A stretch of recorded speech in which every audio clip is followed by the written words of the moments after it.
어제 오늘 진행되고 있는 19대 대선 사전투표율이 역대 최고치를 기록하고 있습니다. 새로운 대한민국이 오기를 바라는 국민들이 그만큼 많다는 방증이 아닐까 싶은데요. 이 사전투표 열기가 4일 뒤에 있을 대선까지 이어질지 잠시 후 전망해 보도록 하겠습니다. 19대 대선에 출마한 5개 정당 대선 후보들이 한결같이 채택한 공약이 있습니다. 중앙정부에 집중된 권한을 지방으로 이양해 지방자치 발전을 도모하자는 공약인데요. 과연 실효성이 얼마나 있을지 오늘 이 문제도 자세히 짚어보도록 하겠습니다. 월요일, 금요일 정봉주의 품격시대 시작하겠습니다. 어제부터 19대 대선 사전투표가 시작된 가운데 유권자들의 투표 열기가 그 어느 때보다도 뜨겁습니다. 사전투표 첫날이었던 어제 투표율은 11.7%를 기록한 데 이어 둘째 날인 오늘 오후 2시 기준 19.66%로 집계된 상황. 이로써 이번 대선 사전투표율은 작년 20대 총선 당시 사전투표율 12.19%를 넘어서며 역대 최고치를 경신했습니다. 한편 5개 정당 대선 후보들은 저마다 사전투표율이 높을수록 자신들에게 유리하다는 해석을 내놓고 있는 가운데 높은 열기의 사전투표가 19대 대선 판세와 최종 투표율에 어떤 영향을 미칠지 귀추가 주목됩니다.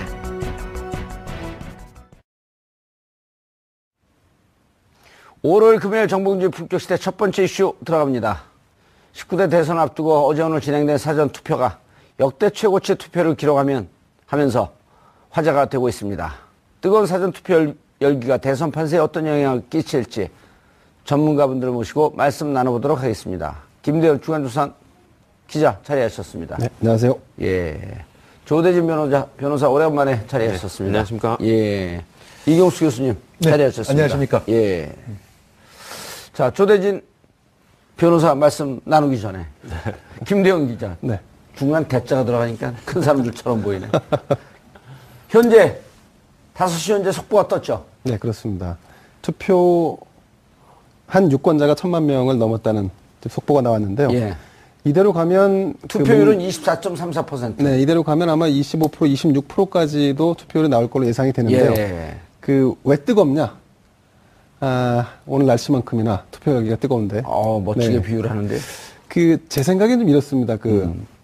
이번 선거에서 막말, 가짜뉴스, 그 다음에 안보 갈등, 또 홍준표, 또 바른정당 탈당, 적폐청산, 뭐 이런 것들, 이런 소재들이 신체의 발열을 자극할 만한 소재가 많았다. 네. 그래서 뜨거웠다. 그 본인 분석인 게 아니면 언론 분석입니다. 분석인가? 네, 그렇습니다. 예. 그리고 그 선거 시작 자체가 촛불로 시작한 거기 때문에 기본적으로 뜨거울 수밖에 없었던 거 아닌가요? 예, 당연합니다.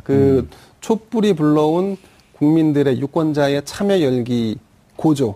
예. 이게 또 이번 선거의 투표율을 높이는 아주 지대한 공을 세웠다. 예. 이렇게 보여집니다. 그리고 또 한 가지. 선관위는 몇 프로 정도 예측을 했었나요?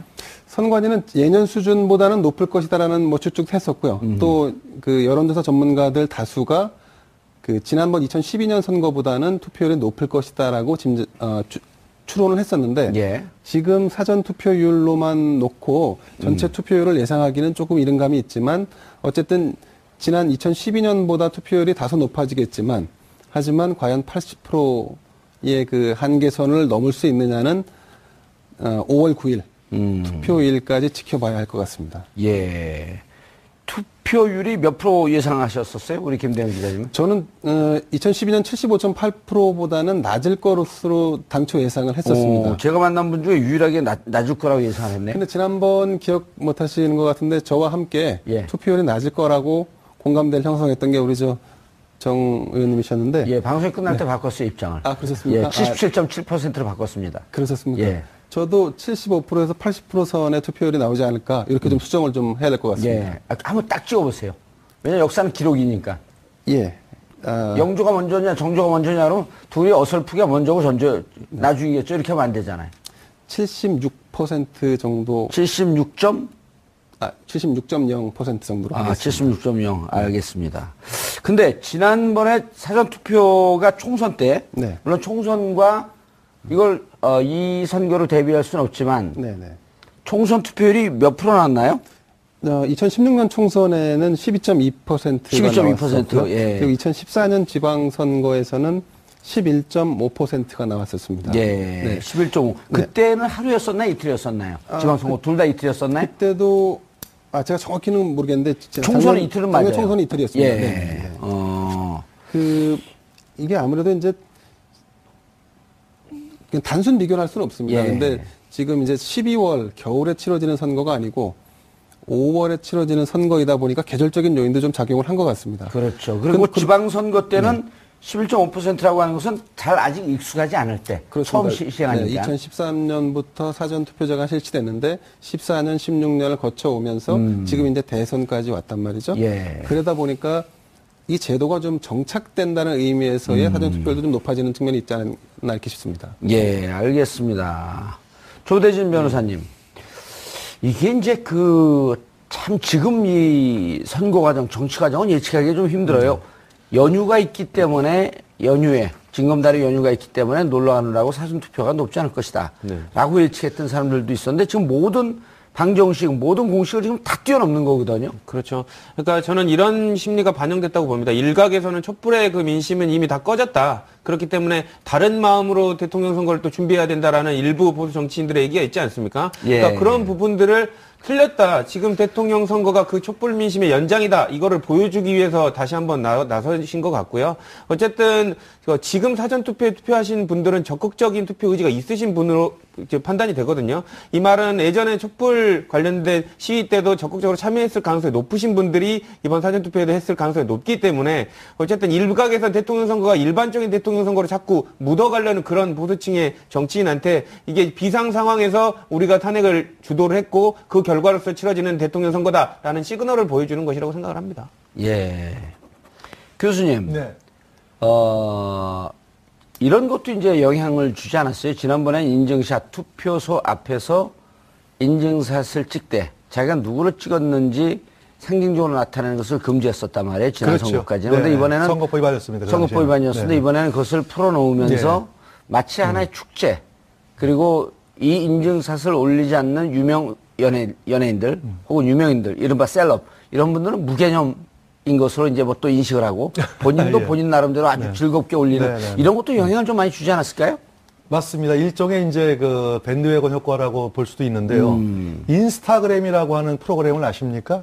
그런 게 있어요? 앱인데요. 예. 이게 이제 요즘 이제 그 청년들한테 굉장히 그 인기 있는 앱이에요. 저도 이제 봤습니다. 예, 봤더니 사진을 올려놓는. 예, 사진을 계속 쭉 올라오는데, 그러니까 이제 좀 그 일반적인 곳으로 내가 투표를 했다라고 해서 인증한 거 빨간 붓뚜껑을 요 손등에 이렇게 꼽는, 이렇게 찍고 예. 보여주는 경우도 있지만 상당수 의미 있는 거. 예. 내가 몇 번을 찍었다는 것도 노골적으로 보일 수 있더라고요. 예를 들어가지고 뭐 찍고 이렇게 찍고 이제 1번을, 요렇게 보여주고, 1번을 표시하는 요렇게 분, 보여주거나, 뭐 이렇게 예. 하시는 분, 이렇게 하시는 분, 뭐 4번, 뭐 3번, 뭐 다양하게 있어요. 5번은 이렇게 하더라고요. 5번은. 예, 요거. 주먹을 쥐고. 예. 요 0번입니다, 이거. 그래요? 이렇게 하면 5번인데. 아, 네. 그래서 이제 그런 것들도 하면서 자연스럽게 자기가 이제 이번 투표, 이번 선거에서 어떤 분을 지지한다는 것도 노골적으로 좀 보일 수 있다는 것들이 하나의 이제 그 신드롬 형태로 이렇게 퍼져나가서 그것들이 이번에 그 청년층들이 사전투표에 적극적으로 참여하는 그러한 효과를 보여집니다. 예. 자, 그럼에도 불구하고, 김 기자님. 네. 선관위는 이제 한때 이 선거 시간, 선거 투표율을 올리기 위한 민주주의의 꽃은 선거입니다라고 하는 선관위 기본 슬로건과는 좀 정반대로 선거방해위원회다라는 이런 조롱 섞인 비판도 좀 받았었거든요. 이번 같은 경우도 사전투표 장소가 공항에 보면 국제공항에 있는 부산공항, 김포공항 이런 데 좀 없었단 말이에요. 인천공항 하나만 있었고. 그래서 이제 그런 것 때문에 좀 비판을 받았는데 그런 점은 어떻게 생각을 하세요? 만약에 좀 더 적극적으로 했으면 조금 더 올라가지 않았을까? 그럼 너무 많아갖고 또 못하고 한 분들도 계시고. 근데 이제 이 제도 자체가 아까 말씀드린 대로 2013년부터 이제 해서 순차적으로 진행되어 오다 보니까 약간의 시행착오는 불가피한 측면이 있다고 봅니다. 특히 이제 그 법적으로도 예컨대 인천공항이 굉장히 넓은 스페이스를 가지고 있는 곳이지 않습니까? 예. 그런데 거기에 그 제가 알기로는 읍면동에 1개소씩만을 투표소를 만들게는 해놨습니다. 물론 그 투표소 안에 투표 장소라든가 이 인원들을 많이 배분할 수는 있겠지만 어쨌든 인천공항이라는 곳은 그러나 저러나 제한된 공간일 수밖에 한 없거든요. 동에 해당하는. 그렇습니다. 그러니까 한 동에 해당하는 그래서 일개소밖에 설치를 못하게 돼 있는 구조. 이거를 조금 더 다음 기회에는 넓힐 수 있는 구조로 좀 바꿔주는 게 좀 필요하지 않을까 싶고요. 그리고 이제 사실 저는 그거보다 더 주목해야 될 것은 이번에 이제 그 출마자가 너무 많다 보니까 예.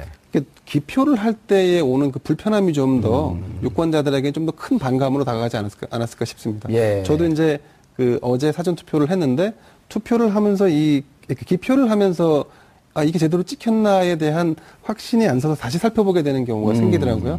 그러니까 이제 저 같은 좀 젊은 층은 그나마 좀 나을 텐데 어르신들. 그렇죠. 어르신들 노인층. 입장에서는 이게 조금 더 곤혹스럽지 않았을까. 그래서 이제 아마 정치 학계에서는 그 유권자의 그 투표, 그러니까 권리를 넓힌다는 측면에서 많은 다수의 어떤 대통령 후보가 나오는 것도 의미가 있지만, 하지만 지금처럼 이런 불필요한 그러니까 대부분 다 뭐 죄송한 얘기지만 사표로 지금 가버리고 많은데 이렇게 불편을 초래할 수 있는 부분 때문에 이걸 조금 더 좀 조정하는 부분, 그 출마에 대한 부분을 지금 이제 뭐 예컨대 기탁금을 3억을 내고 이제 들어와서 출마를 할 수가 있는데 이런 부분들에 대한 좀 더 보완이 좀 필요하지 않냐.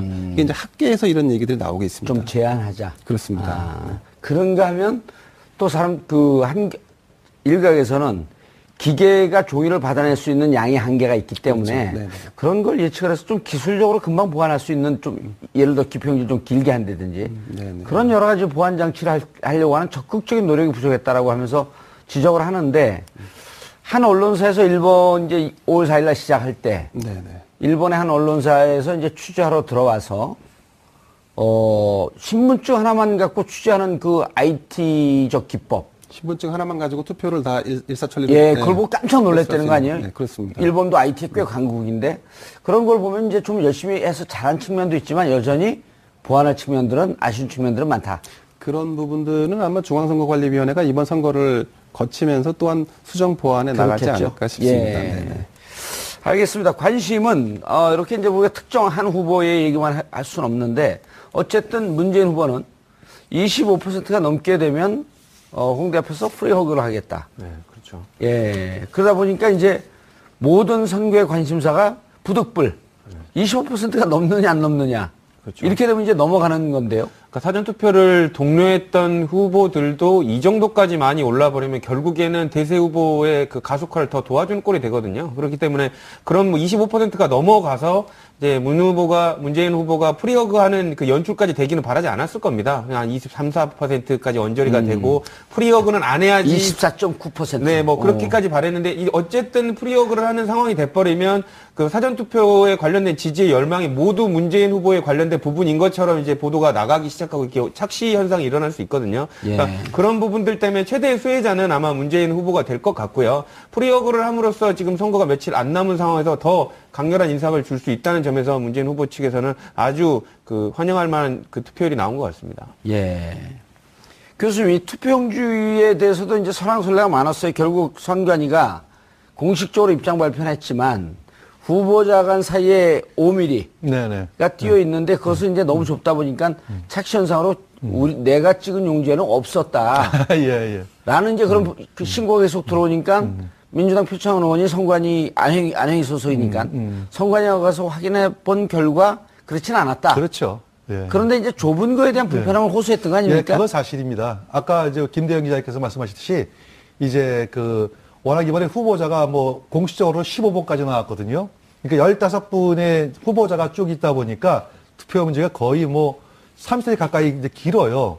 그런데 그것을 처리하기 위해서는 또 너무 길게 할 수는 없으니까 실제로 저도 사전투표해 보니까 찍는 부분이 저도 조금만 잘못하면은 겹칠 정도로 간격이 좁았던 건 사실입니다. 그래서 아까 김대영 기자님 지적하듯이 이제 연세가 있으니 고령층에서는 잘못 찍어서 이 겹치게 되면은 상대방의 후보까지 겹치게 되면 그거는 사표가 되거든요. 예. 그렇기 때문에 그 부분을 굉장히 신중하게 찍어야 되는데 그러다 보니까 인터넷에 별 루머가 많이 좀 떠들어와요. 예를 들어가지고 사표를 만들기 위해 가지고 뭐 투표용지를 작게 했다든지 아니면은 사표를 만들기 위해 가지고 그거를 뭐 몇 번을 잡으면은 인주가 묻어가지고 사표가 뜬다더라. 라는 이와 같은 루머들이 많아가지고 사실은 이번 선거를 통해가지고 어떤 식으로든지 간에 선거 관리를 하는 분이나 혹은 정치권에서도 뚜렷한 어떤 제도적인 보완 장치는 꼭 필요할 것이라 보여집니다. 예, 근데 지금 아까 이제 방금 전에, 우리 그 그림도 나왔는데, 네. 기표하는 장소가 1cm예요. 네. 그리고 도장이 0.7cm, 7mm죠. 10mm, 7mm인데 어르신들 분 입장에서는 그러면 위아래로 1mm씩 공간이 있다는 건데 1.5mm. 예, 너무 작죠. 아, 무척 불편하겠는데. 예, 왜냐하면 불편하죠, 제가 예. 그 전에 이제 그 국회의원 재선 도전할 때 그때 칸이 크거든요. 그렇죠. 그리고 뭐 1, 2, 3, 4 이렇게 4명밖에 없는데 예. 끝나고 한 노인정에 갖고 이제 떨어지고 난 다음에 인사를 갔는데 제가 이제 좀 아슬아슬하게 떨어졌거든요. 네, 네. 한 할머니 분이 아유 막 그 안타까워서 울면서 그때 제 기호가 1번이었는데 1번을 찍는다고 찍다가 확 눌러보니까 손이 떨렸고 2번을 찍었다는 거예요. 예. 실제로. 네. 근데 저기서 요분 내가 정말 절실하게 지금 이게 어르신들 손이 달달달달 떨리거든요. 근데 1mm 안에 1cm 안에 0.7mm를 그렇죠. 0.7cm 예. 맞추는 게 쉬운 일은 아닌데 쉬운 일이 이게. 더군다나 이게 이제 저는 뭐 안경을 안 낍니다만 안경을 끼신 분들은 조금 더 불편해요. 네, 이렇게 칸이 잡으면은. 이렇게 작은 게 들어갔고 안경 속에 들어가면 확 커지니까 이게 뭐지 그러고. 예. 그래서 선거관리위원회에서 유권 해석을 나온 게 다른 후보의 칸까지 겹쳐지게 되면은 이제 무효가 무효지만. 되고, 예. 다만 그 칸에서 벗어났다 해서 무효는 아니다라고 유권에서 나왔는데, 아, 그건 다행이네요. 예. 자칫 잘못하면은 뭐 조금이라도 이렇게 겹치는 부분이 상당수 이번에 좀 많이 나올 가능성이 무효표 높습니다. 논란이 많겠네요 이번에. 네네네. 무효표 논란이 꽤 나올 것 같습니다 이번에는. 예, 알겠습니다. 조 변호사님. 어쨌든 근데 투표 열기는 높은 거는 민주주의 국가에서는 무척 의미 있는 일이죠. 그 국민의 참여가 지금 직접적으로 이제 나타나고 있다는 거를 확인할 수 있는 것이기 때문에 되게 의미 있는 일이고 또 무엇보다도 지금 비정상적인 대선에서 국민들이 이 정도로 참여했다는 거는 아까 말씀드린 대로 촛불 관련된 그 민심이 아직도 대통령 선거를 똑같은 기준으로 바라보고 있다. 이 부분을 지금 나타내고 있는 부분이거든요. 그러니까 아직 사전투표이긴 하지만 본투표에도 사전투표가 이 정도의 열망을 갖고 지금 이게 나오면 투표율이 나오면 본투표율도 상당히 높아질 걸로 저는 생각이 되고요. 아마 아까 70몇 % 정도 얘기를 해주셨는데 저는 80%를 상당히 넘는 정도의 투표율이 나올 것으로 저는 생각을 합니다. 투표율이 어떻게 될지 안 물어봤고 좀 섭섭하셨던 모양이죠? 저는 개인적으로 사전투표율이 25% 가까이 될 거라고 저는 생각을 했었거든요. 그리고 어디 얘기한 적은 없고요. 예, 아니 그 얘기를 하셔야지 그럼. 근데 이제 그 예전에 탄핵할 때도 제가 8대 0으로 나올 거다 얘기를 했더니 다 비웃으시더라고요. 그리고 변호사니까 그건 왜 비웃어요? 그러니까 관련해서 8대 0까지 안 나올 거다라고 생각이 그 얘기를 하셨는데 지금 예측한 게 거의 다 맞고 있습니다. 그래서 느닷없는 깔때기로 머리 나라 깔때기. 80몇 %, 저는 한 83%는 투표율이 나올 걸로 보입니다. 근데 그렇게 생각이 됩니다. 여기 보시면 제가 아까 이렇게 나름대로 계산하고 이런 것들이 있어서 예. 83% 근거를 한번 대보시죠. 그 이따 카톡으로 보내드리도록. 그럼 우리 시청자분들한테 카톡으로 어떻게 보내죠? 저한테 이제 문자를 보내주시면 예. 이제 페이스북 메시지를 보내주시면 제가 답변을 해드리도록 하겠습니다. 예, 83%. 예, 83% 있고 있습니다. 뭐 안 나오면 어깨 축제 하나 내놓고 뭐 이런 건 아니고 그게 안 되면 어느 강에 빠지실 겁니까? 프리워크로 하도록. 이 교수님 몇 프로쯤 보세요? 저도 80%는 넘는 걸로 보여져요. 그래요? 예. 야. 지금 이제 역대 대통령 선거를 쭉 비교해 보면은 사실은 14대 때 15대 그러니까 YS하고 DJ, DA가 이회창 했던 그때 다 80% 다 넘겼거든요. 그러다가 이제 16대 들어와서부터 대선 투표에 떨어졌습니다. 왜 떨어졌냐면은 두 가지 이유인데요. 아주 의미 있는 제3의 후보가 나왔을 때는 투표율이 굉장히 올라갑니다. 근데, 불행하게도 16, 17 때는 별로 의미 있는 제3 후보가 없었어요. 16대 때 누가 16대 때는 노무현, 이회창. 아하. 네. 그 다음에 17대 때는 MB하고 정동영, 그 다음에 이회창 후보가 나왔지만 크게 의미가 없었고요. 의미가 없었고. 예. 그래서 의미 있는 후보들이 있을 때 저기 거의 뭐 양자 또는 삼자 대결이 박빙으로 이렇게 아니면은 흥미있게 박빙하죠. 흥미있게 벌어지게 되면은 투표 상당히 올라갈 가능성이 있습니다. 그래서 저도 조 변호사님과 동의하는 게 이번 대선은 80%는 넘을 거다. 한 80에서 81% 사이 그 정도까지는 저는 투표율은 올라갈 거로 봅니다. 그 징조가 아마 사전 투표율이 20%를 넘는 게 이게 에스컬레이터 되거든요. 사전 투표율이 높아지게 되면은 양쪽 진영에서 어디가 더 조금 있다가 이제 그 얘기를 하겠습니다만 어느 진영이 더 유리하다 불리하다가 아마 수없이 많은 분석이 나올 텐데 그렇게 되면은 불리한 측에서는 적극적으로 자기의 투표를 높이기 위해서 더 많은 투표 동료 약정에 들어갈 거예요. 그래서 저는 80% 넘길 것이다. 이렇게 예. 보여집니다. 내친김에 조 변호사님. 투표율이 올라간 것에 대해서 이제 각자 다른 얘기를 하고 있어요. 문 후보 측은 20대, 30대 젊은 층이 몰렸다. 그래서 우리가 유리하다. 홍 후보 측은 위기를 느낀 보수층이 결집이다. 그 다음 안 후보 측은 1, 2, 3위 이렇게 말씀을 드리면요. 여론조사에 반영되지 않은 안 후보 지지층의 표출이다. 마찬가지로,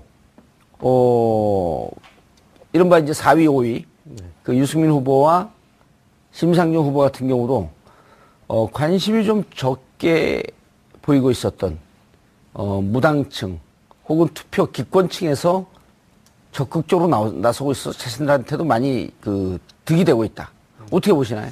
저는 이제 정확하게 누구 어느 후보한테 유리하다고 그렇게 단정지어서 말씀드릴 수는 없겠지만 어쨌든 그 표의 성향이 탄핵에 찬성했던 그 관련된 그 유권자들이 적극적으로 참여하는 거 아닌가라는 생각이 듭니다. 그래서 지금 아까 탄핵에 찬성했던. 예, 그렇죠. 왜냐하면 지금 대통령 그 후보의 1, 2위가 탄핵에 찬성했던 문재인 후보와 그리고 2위인 홍준표 지사, 홍준표 후보가 지금 보수를 대변하고 있지 않습니까? 홍준표 후보의 지금 입장은 탄핵에 관련돼서 이제는 느닷없이 정리하고 새로운 시대를 가자 뭐 이렇게 어물쩍 넘어가려는 모습을 볼 때 국민들이 이제 되게 화가 난 거죠. 우리는 아직 그 촛불 민심에 관련해서 꺼지지 않았음에도 불구하고 보수가 저런 모습을 보이는 거에 대해서 어떻게 보면 그 표로 보여주고 싶다 이런 그 측면이 있는 것 같고요. 그게 굳이 문재인 후보를 지지하지 않더라도 심상정 후보나 유승민 후보 어쨌든 그쪽도 탄핵에는 찬성하는 입장 아니었습니까? 그러니까 그런 사람들까지 연대하다 보니까 꼭 문재인 후보에 관련된 부분의 후보가 아니더라도 전체적으로 탄핵에 찬성했던 사람들은 지지를 하는 걸로 보입니다. 사전 투표. 예. 교수님 어떻게 보세요? 근데 이제 문재인 후보 측에서는 20, 30대가 많이 투표층에 참여를 하고 있고 그러면서 반기면서 한편으로는 유승민, 심상정 후보 쪽으로 20, 30대가 또 많이 가고 있거든요. 네네네. 이런 것 때문에 조금 더 불편해하는 기색도 있는데. 그건 사실입니다.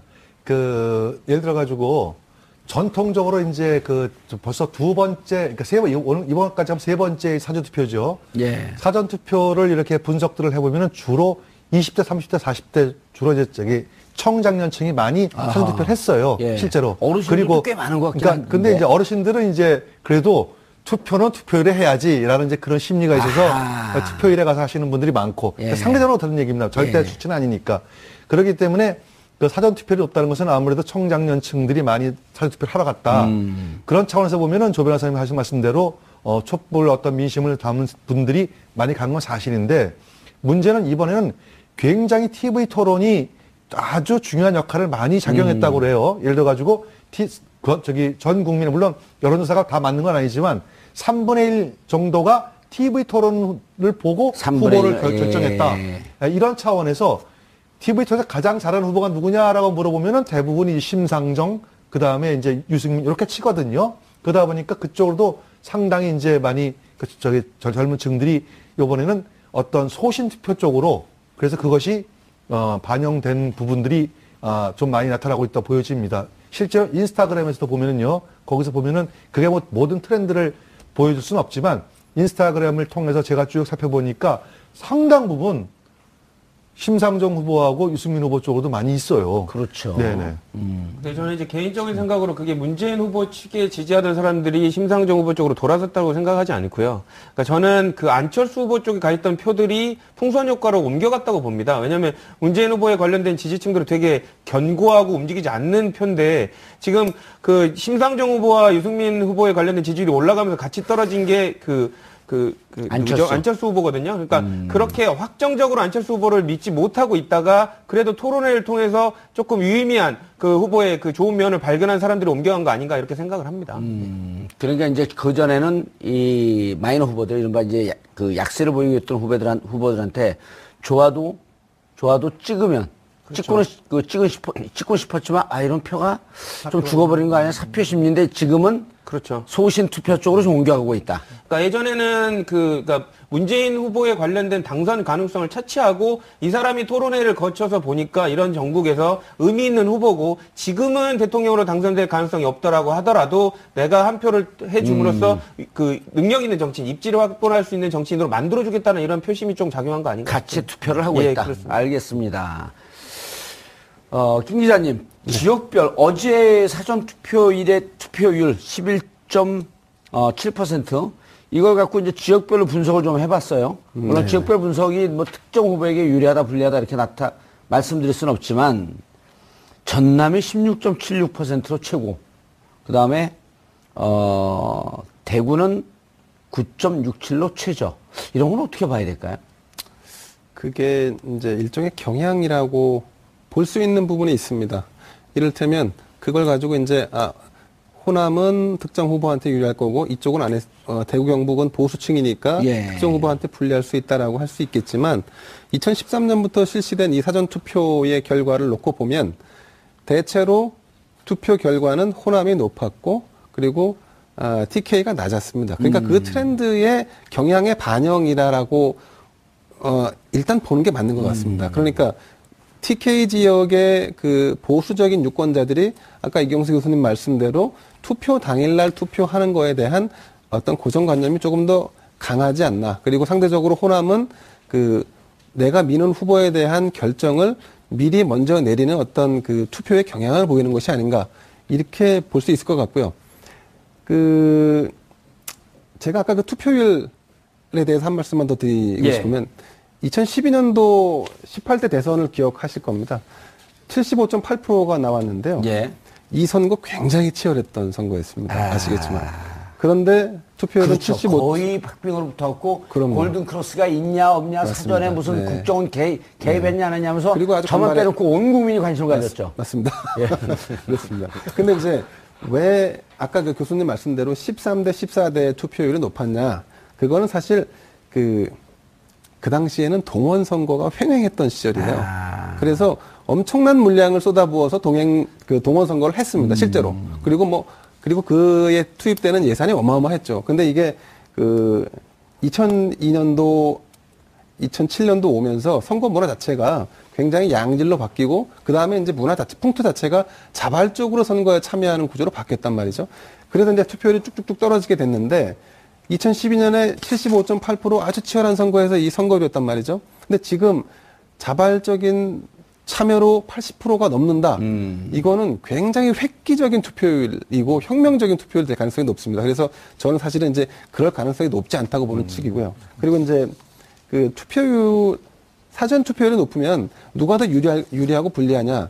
이건 사실 얘기하기 좀 어려운데 이번에 트렌드는 약간 다른 게 그 대세를 추종하는 투표가 사전 투표율이 아니고 소신을 따르는 투표율이 더 많다. 왜냐하면 지금 부동층이라고 했던 세력들이 지금 투표에 많이 유입이 됐거든요. 그러니까 이 부동층이라는 사람들은 누구를 찍을지에 대한 판단을 유보하거나 투표를 하지 않겠다라고 잠정적으로 판단하고 있던 사람들인데 이분들이 투표를 했다. 이것은 대세를 추종하는 것이 아니라 소신껏 투표를 할 가능성이 매우 높다.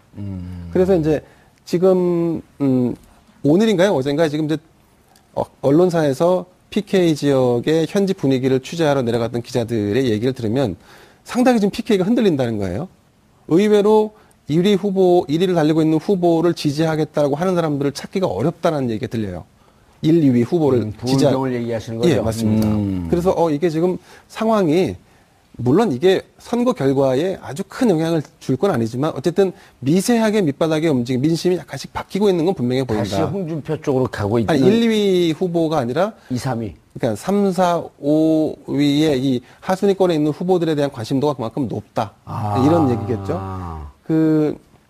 근데 다만 이제 이런 모든 것들이 이제 사실 어떻게 영향을 미치냐를 아주 궁극적으로 결론을 내리려고 하면 5월 9일 투표 당일날 투표율이 어떻게 반영되는지까지 봐야지만 비로소 좀 예상을 할 수 있을 것 같습니다. 아니, 지난주에 제가 그 부산을 가서 이제 부산의 여론조사 전문가들을 만났더니 유사한 얘기를 하긴 해요. 1위 후보와 5위 후보가 조금 지지 성향이 겹치는데 1위 후보가 완전히 고공행진을 하다가 선거가 어느 정도 뭐 좀 안정권에 들어간 거 아니냐라고 하는 듯한 분위기가 돌면서 심상정 후보에 대한 소신 지지 성향이 강화되면서 올라가고 있는 것 같더라. 그래서 그 둘이 이게 풍선 효과처럼 올라가면서 좀 빠지는. 그래서 바닥에 미묘한 변화가 감지되고 있습니다. 이 얘기를 하더라고요. 똑같은 얘기네요. 대세에 크게 지장을 줄 것으로 보기는 어렵지만 실제적으로 민심 취재를 예. 부산에 가서 민심 취재를 하는 기자들이 1, 2위 후보자를 지지하는 분들을 만나서 멘트를 따야 되는데 이게 굉장히 어려웠다는 어렵다. 거예요. 예. 아. 30분, 40분씩 걸린다는 겁니다. 예, 알겠습니다. 조 변호사님, 네. 그리고 이제 이 사전 투표율이 높은 걸 갖고, 이른바 그 1등 쪽에서 앞서 나가는 후보들은 무슨 얘기를 하냐면, 막상 본선 당일날, 5월 9일날 투표율은 생각보다 높지 않을 수도 있다. 이렇게 얘기를 해요. 그래서 왜 그렇습니까? 그랬더니, 젊은 유권자들이 몰려 나온 걸 보고 나이 드신 분들이 당일날 이미 위축이 돼갖고 포기할 가능성이 높습니다. 물론 자신들한테 유리하게 해석을 하는 거죠. 근데 반면에 긴장해갖고 더 나옵니다. 라고 이제 반론을 펴는 쪽도 있는데 전체적인 흐름은 어떻게 될 거라고 이게 하나의 흐름을 형성을 하긴 할 텐데. 뭐 아까 저도 뭐 80% 이상이라고 말씀드렸지만 이제 확정된 결과가 아니기 때문에 뭐 예측은 못하지 않습니까? 그러니까 수정하실까요? 그러니까 저는 그렇게 많이 나올 거라고 보는데요. 그리고 그게 뭐 보수층이나 이런 견제 세력 때문에 늘어나는 게 아니라 이제 추가적으로 이거 관련된 민심을 반영시키기를 원하는 그런 진보적 성향의 투표 유권자들이 많이 나올 거라고 봅니다. 근데 아까 말씀 주신 대로 이런 쪽도 가능할 것 같습니다. 지금 젊은 층이 많이 나와서 이렇게 사전 투표율이 높은 거 아니냐라는 생각 때문에 보수층 유권자나 아니면 장년층, 노년층 유권자들이 안 나와버릴 수도 있거든요. 어차피 끝난 게임이다. 그렇게 생각해버릴 수도 있는데 이런 징조를 좀 보이는 게 TK에 관련된 투표율이 지금 9.67%밖에 안 나오고 있다는 말이죠. 그러니까 사전 투표를 봤을 때 대구에서는 이건 뭐 끝난 건데 굳이 우리가 사전 투표 해야 될 필요가 있냐라는 식의 의사들이 형성되는 거 아닌가 보수 쪽에서는 이런 부분을 봤을 때 그런 경향이 나타날 수도 있다고 저희는 보여집니다. 예, 교수님. 같은 현상을 가지고 이제 보는 방식은 이제 다양할 수 있습니다. 그러니까 토론하는 거죠. 그렇죠. 예. 대구 시청자분들께 경북이 지금 사전 투표율이 낮은 거는요. 보수적인 유권자들이 포기했기 때문에 할 수도 있지만 제가 볼 때는 아직까지도 홍과 안에서 헷갈리고 있는 거라고 보여져요. 유는 떠났나요 이미? 그럼요. 네. 제가 볼 때는 제가 대구 경북 쪽에 좀 지인들이 있어서 좀 물어보니까 고향이 그쪽이세요? 아니요, 저는 전혀 그쪽하고는 좀 반대쪽에 있는데요. 그럼에도 불구하고 지인들이 있어서 물어보니까 유승민 후보는 이제 최근에 들어서 바른정당 탈당 의원들 때문에 젊은 층에서 약간 이제 동정이 일어나는 것뿐이지 그게 하나의 트렌드로 이어지는 건 같지는 않고요. 다만 지금 아직까지도 과연 문재인 후보를 대항할 수 있는 후보가 홍준표인지 아직까지도 안철수에게 미련이 좀 남은 건지 그것들을 아직까지 확정하지 못한 표심이 사전투표에 아직까지 반영 안 됐습니다. 만약에 이게 오히려 말이에요. 저는 거꾸로 사전투표가 굉장히 올라가게 되면은 TK 쪽에서 마지막 투표하는 날 어쩌면 더 많은 투표가 나올 가능성이 높다고 보여져요. 저는 대구에 3년을 살았거든요. 3년을 살았고 지인들도 많이 있고 그런데 지금 아까 말씀 주신 대로 지금 관련돼서 홍준표 후보하고 안철수 후보를 저울질한다고 생각하지 않습니다. 근데 이미 안철수 후보는 TV 토론을 통해서 지지는 철회했고요. 그렇기 때문에 지지율이 빠지는 걸로 나타나고 있고 다만 안철수 후보가 아니어서 홍준표 후보를 지지해야 되지만 대세에 영향이 안 미칠 것 같으니까 안 나간다. 이렇게 보는 게 더 낫다라고 그러면 생각합니다. 그렇게 TK에서 대구 경북에서 안 나오는데도 83% 유지할 거예요? 그러니까 관련돼서 제가 그 말씀을 드리는 건 아까 막 서로 경쟁해가지고 80%가 될 수도 있지만 지금 사전투표에 관련된 이 지지 열망이 그대로 지지층들이 그대로 나올 수도 있거든요. 그러니까 어차피 관련된 탄핵을 찬성하는 입장이 그만큼 본선에서도, 그러니까 투표 당일에서도 많이 나올 수 있다. 저는 그렇게 봅니다. 알겠습니다. 각 후보들의, 선거 전략을, 좀 마지막에 좀 살펴봐야 될 텐데, 우리 시청자 여러분들께서도 샵 5400으로 문자 보내주시면, 저희가 반영해 드리도록 하겠습니다. 100원의 정보 이용료가 부과됩니다. 자, 저희가 그림을 좀 준비를 했는데요. 각 후보 진영에, 상황을 좀 보고 그 상황에 따라서 말씀을 좀 드리도록 하겠습니다. 예, 자 이제 이게 지금 마지막에 후보들이 움직이는 분위기인데요. 문재인 더불어민주당 후보는 5월호죠 타임지 표지 장식한 것을 지금 전면적으로 내세우면서 저기서 나왔던 표현, The Negotiator 무슨 뜻이죠? 협상자란 뜻이고.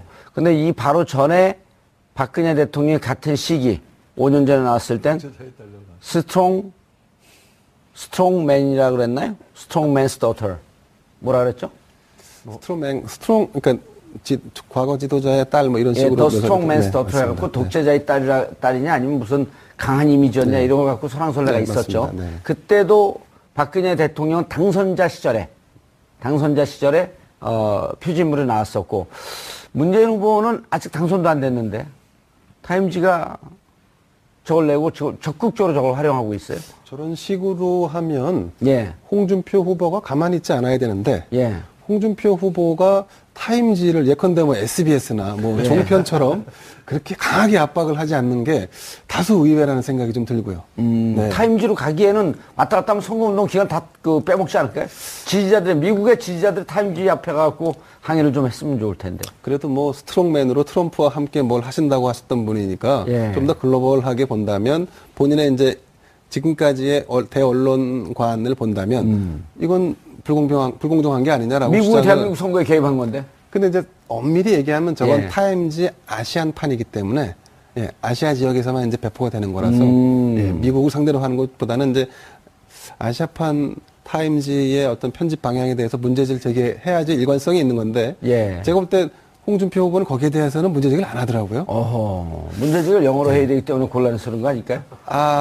그건 뭐 참모분들 중에 영어를 잘하시는 분들이 계실 거니까. 자, 어쨌든 문재인 후보는 저 사진 나온 게 달리는 말에 이게 채찍을 갈 정도의 의미 있는 사건이 아닐까요? 예, 누가 봐도 저게 오늘자 그 일간 신문에 사실 작게 크게 다 비중의 차이는 있지만 다 보도가 됐습니다. 예. 저것이 갖는 이렇게 미치는 영향력이랄까 이런 것은 마치 문재인 후보가 대통령이 굉장히 유력하다라고 기정사실 같은. 세계에서 인정하는 유력지가 인정한 것처럼 보여질 수가 있습니다. 그래서 사실은 저는 선거 중간에 끝나지도 않았는데 저렇게 나오는 보도는 사실은 과연 온당한 것인가에 대한 저는 뭐 약간 의구심이 좀 있습니다. 예. 다만 이제 저게 대세를 형성한 후보에게 후보라는 것은 어떻게 보면 부정할 부인할 수 수는 없는 없는 거지만, 사실이겠죠. 예. 저걸 갖고 대대적으로 홍보를 하고 있어요. 그 선거 전략은. 본인들한테는 대단히 유리하니까 그러겠죠. 아니, 당연히 문재인 후보 입장에서는 홍보를 안 할 이유가 없죠. 예. 저것이 갖는 힘과 메시지가 워낙 크기 때문에 10마디보다 더 큰 거 아니겠습니까? 타임지의 표지모델이라고 하는 것은 우리가 늘상적으로 볼 때 어떤 이미지냐면, 뭔가를, 이겼거나, 아니면 뭔가 대단한 어떤 족적을 남겼거나, 아니면 현재 뭔가 굉장한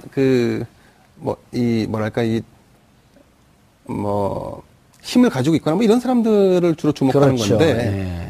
그런 측면에서 본다 그러면 문재인 후보는 뭐 저거를 당연히 홍보 수단으로 적극 활용할 수밖에 예. 없겠죠. 다만 좀 전에도 말씀드렸지만 여타 후보도 좀 타임지의 표지 모델이 됐으면 하는 바람은 있습니다. 개인적으로. 알겠습니다. 선거는 끝난 뒤에요. 자, 조대진 변호사님. 그런데, 자, 이제 문재인 후보 측에서 지금 선거에 이용하는 전략을 보면, 저 사진이, 무척 오묘해요. 예를 들어, 문재인 후보가 토론 진행하는 과정, 또 문재인 후보의 캐릭터, 안정감은 있지만 결단력이 좀 부족하다. 좀 좌고우면하다, 우유부단하다, 이런 부정적인 측면을 많이 지적을 하는데, 저 타임지에 나온 사진은 상당한 상당한 결단력을 보이는 듯한 이미지를 강하게 했는데, 물론 사진 작가가 타임지 사진 작가라고 한다면 뭐 대단한 작가들 아니에요? 네, 그렇죠. 굳이 저 이미지를 넣은 걸, 그리고 또 저것을 갖고 문재인 지지자들은 이런 눈빛으로 시진핑, 아베 뭐 이런 사람들 상대해 주길 바란다. 라면서 이제 자기 트윗에 또 돌리고 있고, 사진도 뭔가 의미가 있지 않았을까요? 일단 이거를 뭐 문재인 후보 측 선대위에서 제공을 한 게 아니니까요. 일단 기자가 따라와서 본인이 임의로 찍고 그 부분에서 임의로 선택을 해서 내보낸 거 아닙니까? 그렇기 때문에 뭐 문재인 후보 선대위 측에서 전혀 관여할 수 없는 상황이었고요. 근데 이제 다만 그 타임지에서 봤을 때는 어쨌든 김정은이 완전히 뭐 미치광이 전법으로 이렇게 막 날뛰고 있지 않습니까? 근데 그런 부분을 이렇게 통제할 수 있는 그런 단호함을 보일 수 있을 것인가에 관련된 뭐 의문도 있겠지만 지지자들은 그 부분에 관련돼서 반대 세력이 의구심을 갖는 거에 대해서 그것과는 달리 확고한 안보의식이라든지 이런 부분을 이렇게 조금 지지하고 있다. 이런 부분을 밝히기 위해서라도 조금 단호한 이런 표정을 선택한 거 아닌가라는 생각이 듭니다. 예, 알겠습니다. 이 교수님, 반면에 이제 홍준표 후보가 이제 막판 전략은 네네. 친박, 복당파 네. 양쪽이 지금 강하게 대립하고 있단 말이에요. 네. 복당파는 이제 바른정당에 갔다가 회군을 한 예. 13명의 후보들, 네, 네. 13명의 의원들 예. 양쪽을 다 용서하자 그러면서 보수 대통합을 연일 강조하고 있어요. 네. 어떻게 보세요? 그 장단점이 있더라고요. 일단은 예, 장단점이 있는 게 예.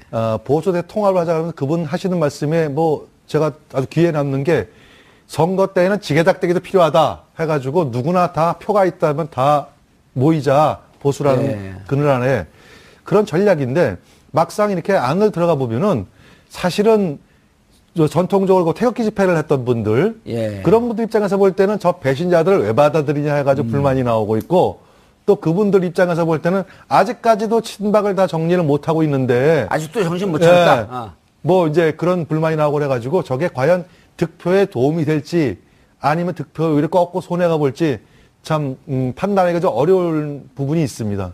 예. 어려운 부분이 있으니까 제가 여쭤봤는데. 근데 일단 그런 것 같아요. 어쨌든 간에 보수 전체 입장에서 볼 때는 보수가 분열해서는 안 된다라는 그런 대명제가 있으니까 예. 도움은 될 텐데 디테일하게 들어가면은 그런 충돌은 부작용이 계속 있다는 있죠. 거죠. 예, 네. 충돌은 있고 그러나 이제 홍 후보 입장에서는 양쪽을 지지하는 층이 다 존재하고 있기 때문에 그렇죠. 그 충돌을 최소화하기 위해서 이제 보수 대연합을 계속 주장하고 그럴 있다. 수밖에 없죠 예. 지금. 예. 마지막 5일 동안 네. 홍 후보의 지지율은 네네.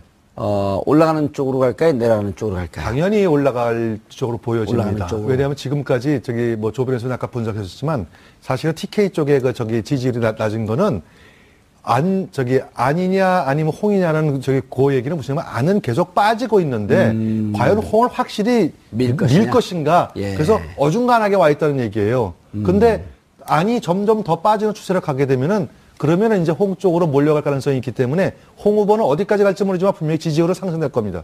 지지율은 그러니까 지금 마지막에 이제 네. 마지막 5일 동안 역시 상승하는 기조로 계속 갈 것이다. 예. 알겠습니다. 저는 자, 그런 생각이 좀 예, 드는데요. 다른 생각을 또 얘기하시죠.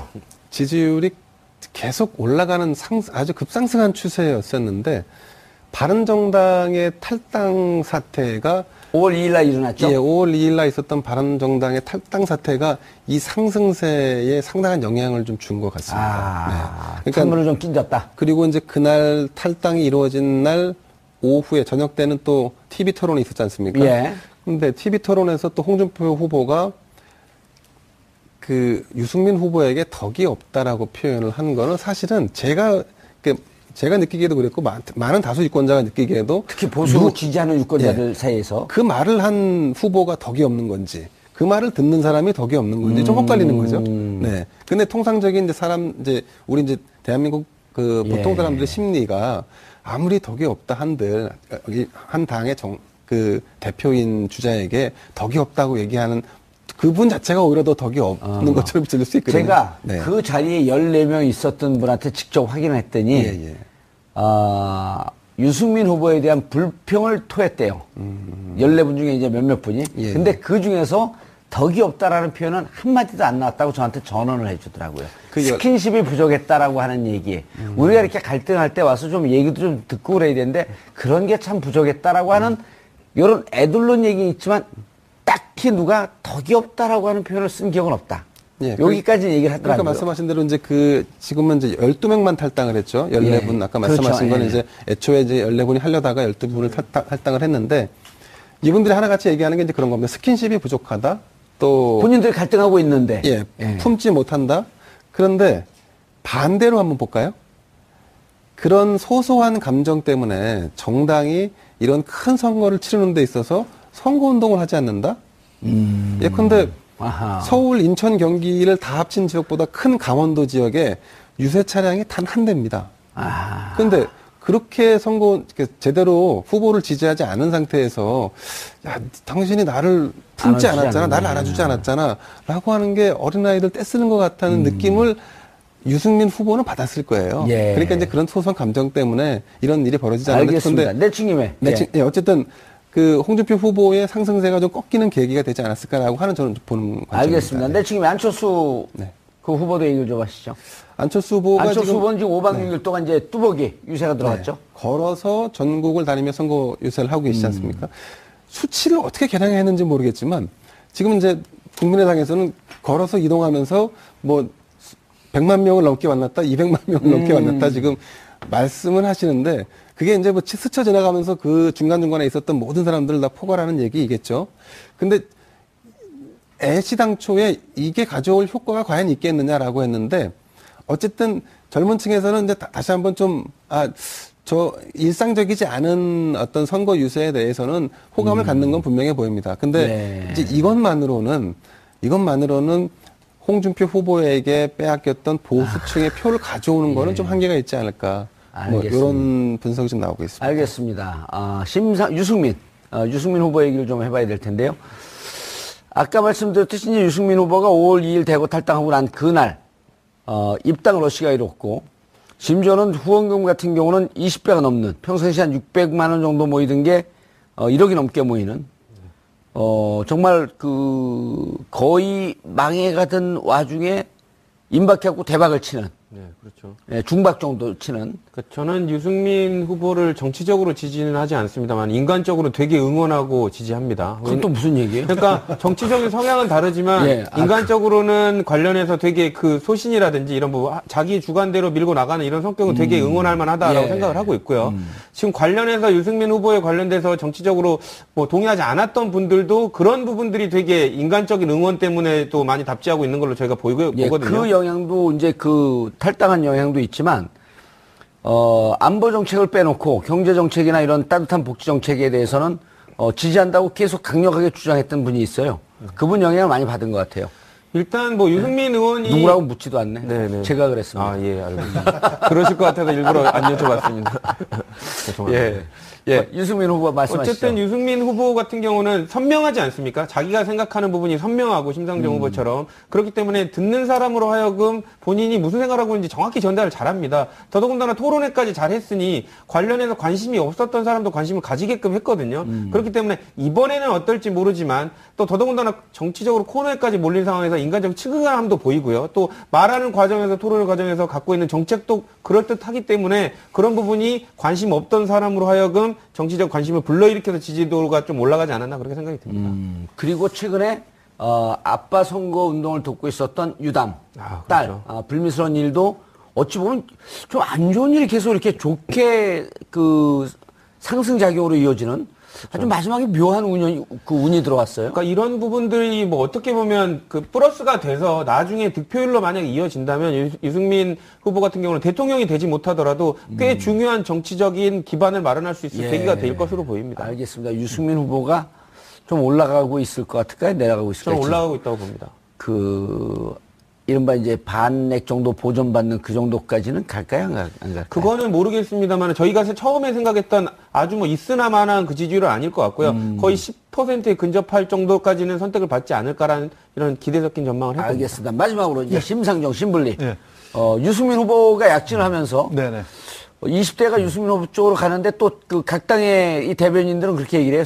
서로 빼먹고 빼주는 이런 관계가 아니다. 서로 무관심 있는 층에서 들어오고 있기 때문에 그렇죠. 맞습니다. 예. 유승민 후보, 심상정 후보 입장에서 유승민 후보에 대해서 화이팅을 계속 요구하고 있고 또 심상정 후보도 그에 따른 반사 효과를 또 같이 노리고 있고 어떻게 보세요? 사실은 두 분, 어떻게 보면 빅3가라고 말씀드리는 게 좀 어렵습니다만 어쨌든 언론에 표현하면 1강 2중 2약. 1강 2중 2약. 예. 그 2약은 대부분이 4%대였어요. 4%, 5%. 그렇죠. 그러다가 최근 조사에 하면 심상정 후보가 급속하게 올라가서 거의 9%, 10%대까지도 이제 가능성이 높다라고 이제 전문가들이 보더라고요.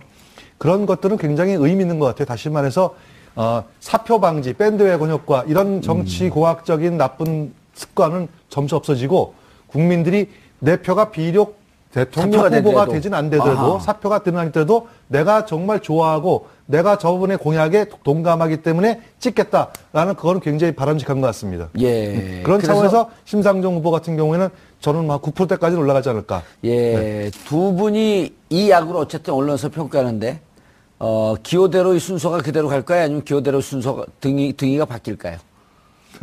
그 얘기는 안 하겠습니다. 저는 1, 2, 3등은 번호대로 갈 것 같고요. 예, 4, 5등은 비등하든지 아니면 바뀌든지 그럴 수도 있을 것 같습니다. 근데 1, 2, 3, 4, 5 등의 그 순서대로 가는 게 이제 의미가 있을 수가 있어요. 그러니까 이제 누가 1등을 하냐 안 하냐의 문제가 아니죠. 지금 이제 우리가 그 정당 제도가 예. 지금 다당제 구도로 가는 변천 과정에 있다고 보여지는데요. 그 어쨌든 지금 이제 마지막 관전 포인트 중에 하나는 유승민, 심상정 후보가 두 자릿수를 확보하느냐 안 하느냐 정도가 이제 관전 포인트 중에 하나일 텐데 저는 이제 만약에 두 분이 두 자릿수를 얻는다 그러면 유승민 후보는 새로운 보수의 씨앗을 뿌렸다라는 측면에서 평가받을 수 있을 것 같고 예. 심 후보는 진보 정당을 기성 정당화했다는 측면에서 인정받을 수 있는데 예. 근데 이제 당선자가 누가 되든 이처럼 각 당에 두루두루 그 표를 나눠준다는 거 이거는 그 당선자가 이 각 당에 가지고 있는 지지하는 이 세력들을 다 포용해야 한다는 것을 국민이 보여주고 있고 국민이 얘기하고 있는 거라서 사실 굉장히 의미가 있다고 생각합니다. 예, 알겠습니다. 오늘 사전 투표가 끝나고 이제 5월 9일이면 본 투표가 진행이 됩니다. 혹시 아직까지 마음 결정하지 못한 분들, 그리고 투표를 해봐도 그 사람이 그 사람이다라고 냉소적이거나 혹은 냉담한 반응을 보이시는 분들, 기권하지 말고 소중한 대한민국의 5년의 운명을 결정짓는 소중한 한 표라고 생각하고 반드시 투표장으로 향해 주시길 바라겠습니다. 정봉주의 품격 시대에서는 여러분들의 소중한 의견을 역시 받습니다. 샵 5400으로 다양한 의견 문자 보내주시기 바라겠습니다. 100원의 정보 이용료가 부과됩니다. 한 발 더 깊이 들어가는 시사 분석, 여러분은 지금 생방송으로 진행하는 정봉주의 품격 시대와 함께하고 계십니다. 투표율이 몇 프로 예상하셨었어요? 우리 김대영 기자님? 저는 2012년 75.8%보다는 낮을 것으로 당초 예상을 했었습니다. 제가 만난 분 중에 유일하게 낮을 거라고 예상했네요. 근데 지난번 기억 못 하시는 것 같은데 저와 함께 예. 투표율이 낮을 거라고 공감대를 형성했던 게 우리 정 의원님이셨는데. 예, 방송이 끝날 때 바꿨어요, 입장을. 그러셨습니까? 예, 77.7%로 바꿨습니다. 그러셨습니까? 예. 저도 75%에서 80% 선의 투표율이 나오지 않을까 이렇게 좀 수정을 좀 해야 될 것 같습니다. 예. 한번 딱 찍어보세요. 왜냐면 역사는 기록이니까. 예. 영조가 먼저냐, 정조가 먼저냐로 둘이 어설프게 먼저고 나중이겠죠. 이렇게 하면 안 되잖아요. 76% 정도. 76.0% 정도로. 76.0. 알겠습니다. 근데 지난번에 사전투표가 총선 때, 네. 물론 총선과 이걸, 이 선거를 대비할 수는 없지만, 네네. 총선 투표율이 몇 프로 나왔나요? 2016년 총선에는 12.2%가 12.2%, 예. 그리고 2014년 지방선거에서는 11.5%가 나왔었습니다. 예. 네. 11.5. 그때는 하루였었나요? 이틀이었었나요? 지방선거 둘 다 이틀이었었나요? 그때도 제가 정확히는 모르겠는데 총선은 이틀은 맞아요. 총선은 이틀이었습니다. 예. 네. 이게 아무래도 이제 그냥 단순 비교를 할 수는 없습니다. 예. 근데 지금 이제 12월 겨울에 치러지는 선거가 아니고 5월에 치러지는 선거이다 보니까 계절적인 요인도 좀 작용을 한 것 같습니다. 그렇죠. 그리고 지방선거 때는 11.5%라고 하는 것은 잘 아직 익숙하지 않을 때. 처음 시행하니까. 2013년부터 사전투표제가 실시됐는데 14년, 16년을 거쳐오면서 지금 이제 대선까지 왔단 말이죠. 예. 그러다 보니까 이 제도가 좀 정착된다는 의미에서의 사전투표율도 좀 높아지는 측면이 있지 않나 이렇게 싶습니다. 예, 알겠습니다. 조대진 변호사님. 이게 이제 참 지금 이 선거 과정, 정치 과정은 예측하기 좀 힘들어요. 연휴가 있기 때문에 징검다리 연휴가 있기 때문에 놀러 가느라고 사전투표가 높지 않을 것이다. 네. 라고 예측했던 사람들도 있었는데 지금 모든 방정식, 모든 공식을 지금 다 뛰어넘는 거거든요. 그렇죠. 그러니까 저는 이런 심리가 반영됐다고 봅니다. 일각에서는 촛불의 그 민심은 이미 다 꺼졌다. 그렇기 때문에 다른 마음으로 대통령 선거를 또 준비해야 된다라는 일부 보수 정치인들의 얘기가 있지 않습니까? 예. 그러니까 그런 부분들을 틀렸다. 지금 대통령 선거가 그 촛불 민심의 연장이다. 이거를 보여주기 위해서 다시 한번 나서신 것 같고요. 어쨌든 지금 사전투표에 투표하신 분들은 적극적인 투표 의지가 있으신 분으로 이제 판단이 되거든요. 이 말은 예전에 촛불 관련된 시위 때도 적극적으로 참여했을 가능성이 높으신 분들이 이번 사전투표에도 했을 가능성이 높기 때문에 어쨌든 일각에서 대통령 선거가 일반적인 대통령 선거로 자꾸 묻어가려는 그런 보수층의 정치인한테 이게 비상 상황에서 우리가 탄핵을 주도를 했고 그 결과로서 치러지는 대통령 선거다라는 시그널을 보여주는 것이라고 생각을 합니다. 예. 교수님. 네. 이런 것도 이제 영향을 주지 않았어요. 지난번에 인증샷 투표소 앞에서 인증샷을 찍되 자기가 누구를 찍었는지 상징적으로 나타내는 것을 금지했었단 말이에요. 지난 선거까지는. 그런데 네. 이번에는 선거법 위반이었습니다. 선거법 위반이었는데 네. 이번에는 그것을 풀어놓으면서 네. 마치 하나의 축제 그리고 이 인증샷을 올리지 않는 유명 연예인들 혹은 유명인들 이른바 셀럽 이런 분들은 무개념인 것으로 이제 뭐 또 인식을 하고 본인도 예. 본인 나름대로 아주 네. 즐겁게 올리는 네, 네, 네. 이런 것도 영향을 좀 많이 주지 않았을까요? 맞습니다. 일종의 이제 그 밴드웨건 효과라고 볼 수도 있는데요. 인스타그램이라고 하는 프로그램을 아십니까? 그런 게 있어요? 앱인데요. 예. 이게 이제 요즘 이제 그 청년들한테 굉장히 그 인기 있는 앱이에요. 저도 이제 봤습니다. 예, 봤더니 사진을 올려놓는. 예, 사진을 계속 쭉 올라오는데, 그러니까 이제 이분이 아유 막 그 안타까워서 울면서 그때 제 기호가 1번이었는데 1번을 찍는다고 찍다가 확 누르보니까 손이 떨렸고 2번을 찍었다는 거예요. 예, 실제로. 네. 근데 저기서 요분 내가 정말 저 시작 지금 이게 어르신들 손이 달달달달 떨리거든요. 근데 1mm 안에 1cm 안에 0.7mm를 그렇죠. 0.7cm 예. 맞히는 게 쉬운 일은 아닌데 쉬운 일이 이게. 아니에요. 더군다나 이게 이제 저는 뭐 안경을 안 낍니다만 안경을 끼신 분들은 조금 더 불편해요. 이렇게 칸이 잡으면은. 이렇게 작은 게 들어갔고 안경 속에 들어 확 예, 커지니까 예, 이게 뭐지 그러고 예. 그래서 선거관리위원회에서 유권 해석을 나온 게 다른 후보의 칸까지 겹쳐지게 되면은 이제 무효가 무효지만. 되고, 예. 다만 그 칸에서 벗어났다 해서 무효는 아니다라고 유권 해석가 나왔는데, 그건 다행이네요. 예. 자칫 잘못하면은 뭐 조금이라도 이렇게 겹치는 부분이 상당수 이번에 좀 많이 나올 가능성이 무효표 높습니다. 논란이 많겠네요 이번에. 네네네. 무효표 논란이 꽤 나올 것 같습니다 이번에는. 예, 알겠습니다. 조 변호사님. 어쨌든 근데 투표 열기는 높은 거는 민주주의 국가에서는 무척 의미 있는 일이죠. 그 국민의 참여가 지금 직접적으로 이제 나타나고 있다는 거를 확인할 수 있는 것이기 때문에 되게 의미 있는 일이고 또 무엇보다도 지금 비정상적인 대선에서 국민들이 이 정도로 참여했다는 거는 아까 말씀드린 대로 촛불 관련된 그 민심이 아직도 대통령 선거를 똑같은 기준으로 바라보고 있다. 이 부분을 지금 나타내고 있는 부분이거든요. 그러니까 아직 사전투표이긴 하지만 본투표에도 사전투표가 이 정도의 열망을 갖고 지금 이게 나오면 투표율이 나오면 본투표율도 상당히 높아질 걸로 저는 생각이 되고요. 아마 아까 70몇 % 정도 얘기를 해주셨는데 저는 80%를 상당히 넘는 정도의 투표율이 나올 것으로 저는 생각을 합니다. 투표율이 어떻게 될지 안 물어봤고 좀 섭섭하셨던 모양이죠? 저는 개인적으로 사전투표율이 25% 가까이 될 거라고 저는 생각을 했었거든요.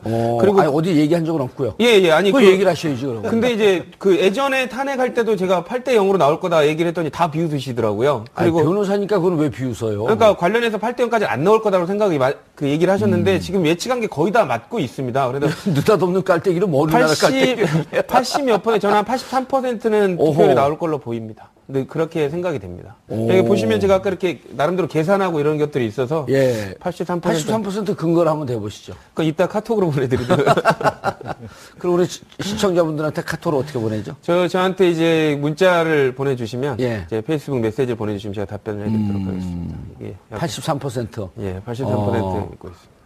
뭐 안 나오면 어깨 축제 하나 내놓고 뭐 이런 건 아니고 그게 안 되면 어느 강에 빠지실 겁니까? 프리워크로 하도록 하겠습니다. 이 교수님 몇 프로쯤 보세요? 저도 80%는 넘는 걸로 보여져요. 그래요? 예.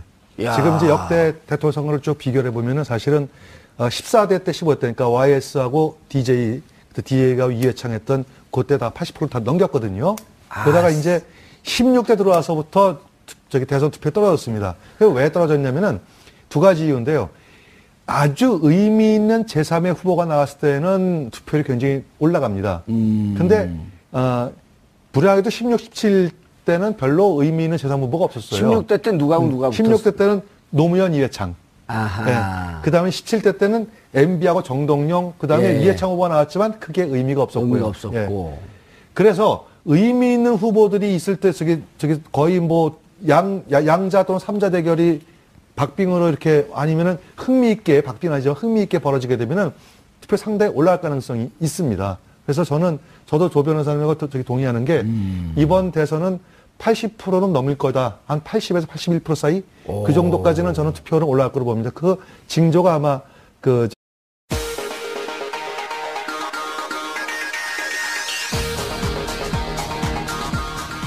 어제 오늘 진행되고 있는 19대 대선 사전투표율이 역대 최고치를 기록하고 있습니다. 새로운 대한민국이 오기를 바라는 국민들이 그만큼 많다는 방증이 아닐까 싶은데요. 이 사전투표 열기가 4일 뒤에 있을 대선까지 이어질지 잠시 후 전망해 보도록 하겠습니다. 19대 대선에 출마한 5개 정당 대선 후보들이 한결같이 채택한 공약이 있습니다. 중앙정부에 집중된 권한을 지방으로 이양해 지방자치 발전을 도모하자는 공약인데요. 과연 실효성이 얼마나 있을지 오늘 이 문제도 자세히 짚어보도록 하겠습니다. 월요일, 금요일 정봉주의 품격시대 시작하겠습니다.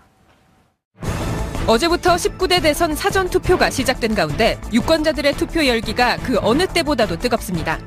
사전투표 첫날이었던 어제 투표율은 11.7%를 기록한 데 이어 둘째 날인 오늘 오후 2시 기준 19.66%로 집계된 상황. 이로써 이번 대선 사전투표율은 작년 20대 총선 당시 사전투표율 12.19%를 넘어서며 역대 최고치를 경신했습니다. 한편 5개 정당 대선 후보들은 저마다 사전투표율이 높을수록 자신들에게 유리하다는 해석을 내놓고 있는 가운데 높은 열기의 사전투표가 19대 대선 판세와 최종 투표율에 어떤 영향을 미칠지 귀추가 주목됩니다.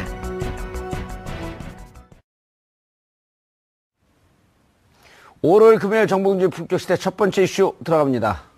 19대 대선 앞두고 어제 오늘 진행된 사전투표가 역대 최고치 투표를 기록하면서 화제가 되고 있습니다.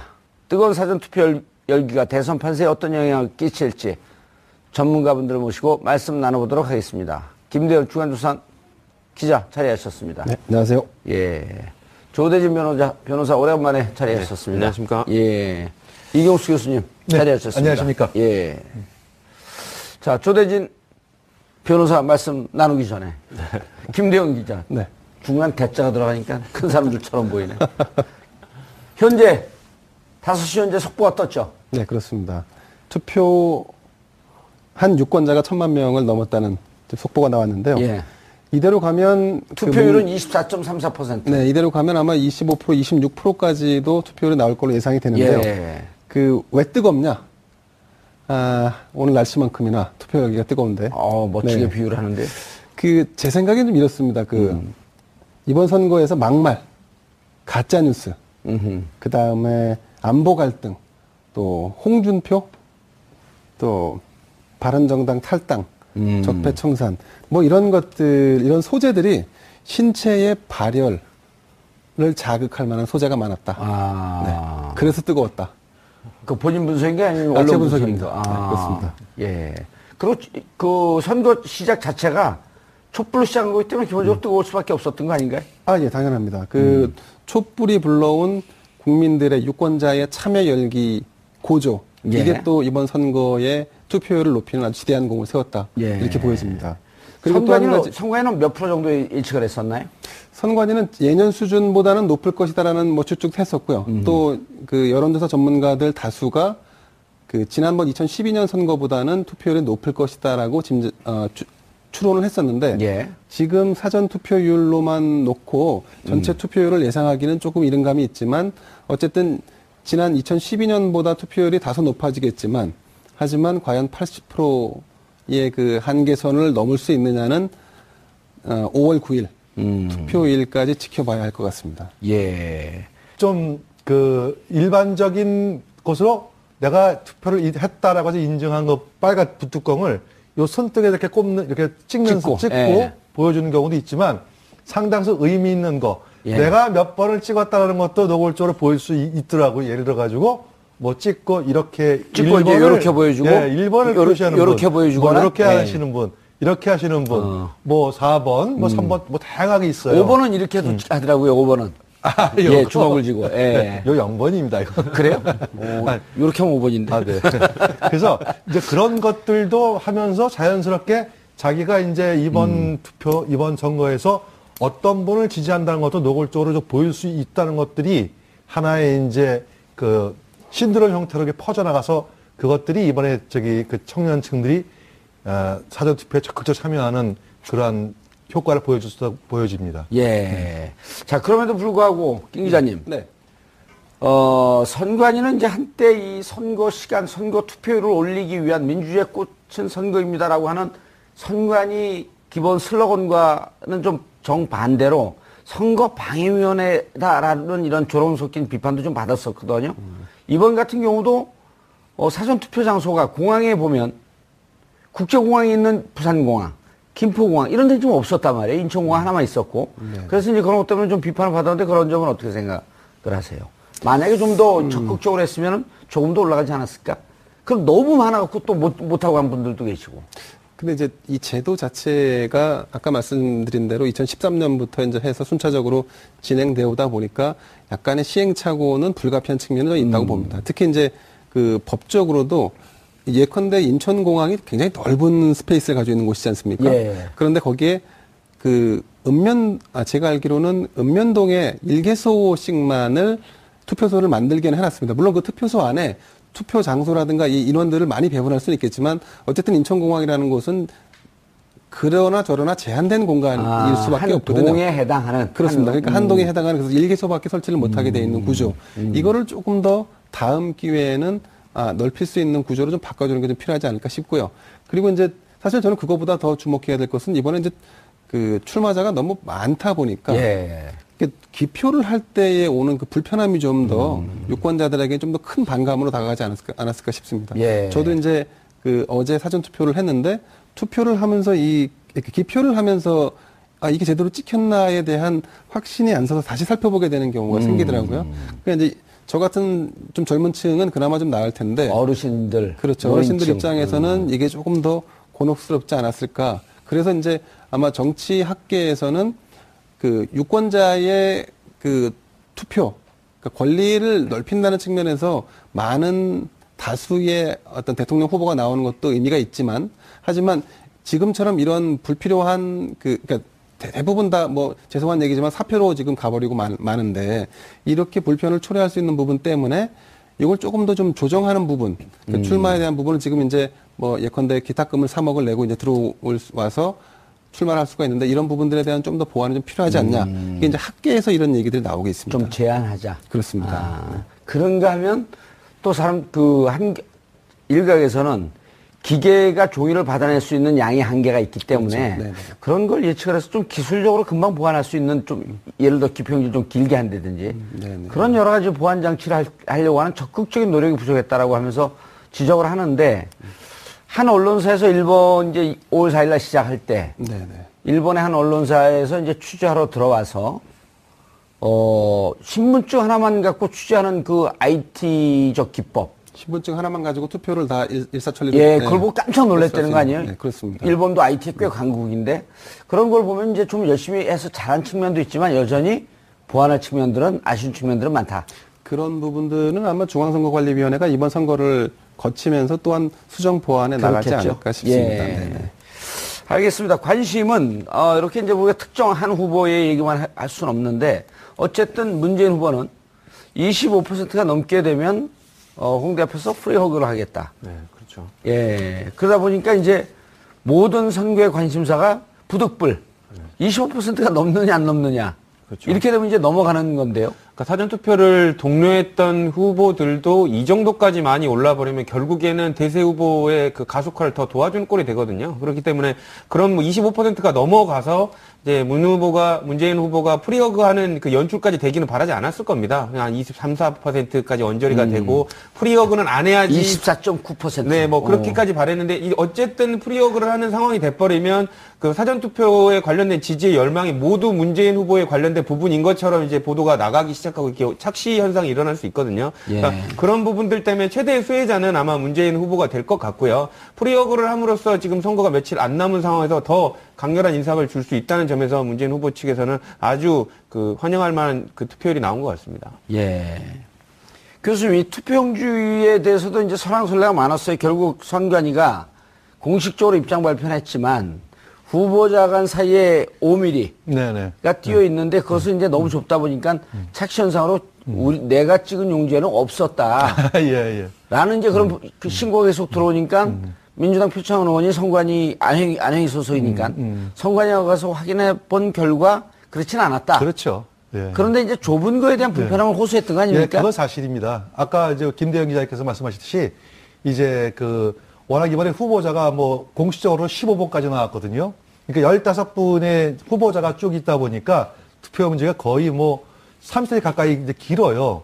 그런데 그것을 처리하기 위해서는 또 너무 길게 할 수는 없으니까 실제로 저도 사전투표해 보니까 찍는 부분이 저도 조금만 잘못하면은 겹칠 정도로 간격이 좁았던 건 사실입니다. 그래서 아까 김대 기자님 지적하듯이 이제 연세가 있으니 고령층에서는 잘못 찍어서 이 겹치게 되면은 상대방의 후보까지 겹치게 되면 그거는 사표가 되거든요. 예. 그렇기 때문에 그 부분을 굉장히 신중하게 찍어야 되는데 그러다 보니까 인터넷에 별 루머가 많이 좀 떠들어와요. 예를 들어가지고 사표를 만들기 위해 가지고 뭐 투표용지를 작게 했다든지 아니면은 사표를 만들기 위해 가지고 그거를 뭐 몇 번을 잡으면은 인주가 묻어가지고 사표가 된다더라. 라는 이와 같은 루머들이 많아가지고 사실은 이번 선거를 통해 가지고 어떤 식으로든지 간에 선거 관리를 하는 분이나 혹은 정치권에서도 뚜렷한 어떤 제도적인 보안 장치는 꼭 필요할 것이라 보여집니다. 예. 근데 지금 아까 이제 방금 전에